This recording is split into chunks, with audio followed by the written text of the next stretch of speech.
मैं कल सोच रहा था कि रविंद्रनाथ को क्या कहा जाए, कवि कहा जाए या दार्शनिक कहा जाए या चित्रकार कहा जाए,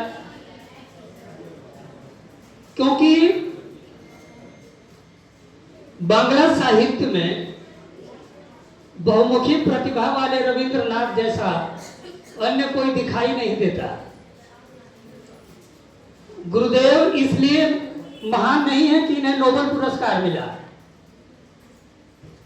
गुरुदेव महान इसलिए हैं कि बचपन में जिस प्रेम ने इन्हें प्रभावित किया, उस प्रेम को आगे चल के रविंद्रनाथ ने सृष्टि में समाहित कर दिया और अपना सर्वस्व जन कल्याण में लगा दिया। आज भी जब आप रविंद्रनाथ को पढ़ते हैं, उनको समझेंगे और शांति निकेतन जाएंगे, जब भी आप जाना चाहें जा सकते हैं, लेकिन जाने से पहले रविंद्र को पढ़ना और समझना होगा। यूं ही नहीं बैग उठा के चल दिए तो वहां कोई फायदा नहीं होगा, क्योंकि अनुभूति प्राप्त करने के लिए आपकी पात्रता का होना बहुत जरूरी है। पात्र नहीं, पात्र छोटा होगा ना तो उसमें थोड़ी चीज लेके आप आएंगे, पात्र बड़ा करके तब जाना पड़ेगा।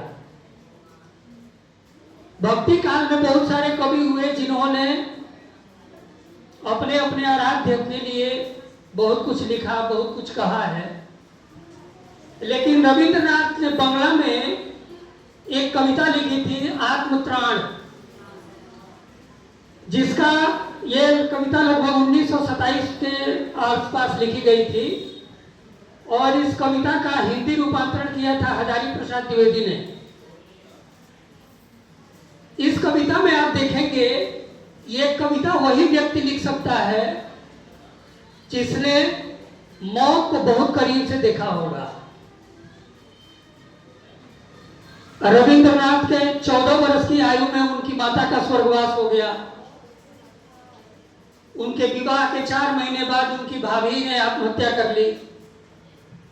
फिर उसके बाद उनके 2-3 पुत्रियों की मौत हो गई। फिर उसके बाद उनकी पत्नी का देहांत हो गया। हरिभाऊ उपाध्याय का नाम आपने सुना होगा। हरिभाऊ उपाध्याय ने कहा है कि रविंद्रनाथ को ऐसा महसूस हुआ होगा कि मृत्यु जीवन का अंत नहीं, जीवन की पूर्णता है। तो एक ऐसा व्यक्ति जिसने बहुत सारे दुखों को झेला हो, वह ईश्वर से क्या प्रार्थना कर सकता है, उसी प्रार्थना को लेकर मैं आपके समक्ष प्रस्तुत हुआ हूं। रविंद्रनाथ कहते हैं कि विपदाओं से मुझे बचाओ, यह मेरी प्रार्थना नहीं। विपदाओं से मुझे बचाओ, यह मेरी प्रार्थना नहीं। केवल इतना हो करुणा में, कभी न विपदा में पाऊं भय। दुख ताप से व्यथित चित्त को न दो सांत्वना नहीं सही, पर इतना होवे करुणा में, दुख को मैं कर सकूं सदा जय। कोई कहीं सहायक न मिले तो अपना बल पौरुष न हिले। हानि उठानी पड़े जगत में, लाभ अगर वंचना रही, तो भी मन में न पाऊं क्षय। मेरा त्राण करो अनुदिन तुम, यह मेरी प्रार्थना नहीं। बस इतना हो करुणा में, तरने की हो शक्ति अनामय। मेरा भार अगर लघु करके, मेरा भार अगर लघु करके, न दो सांत्वना नहीं सही। केवल इतना रखना अनुनय, वहन कर सकूं इसको निर्भय। नतशीर होकर सुख के दिन में, तब मुख पहचानो छिन्न छिन्न में।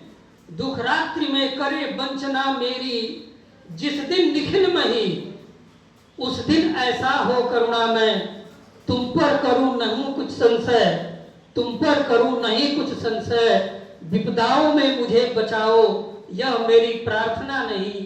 केवल इतना हो करुणा में, कभी न विपदा में पाऊं भय। धन्यवाद।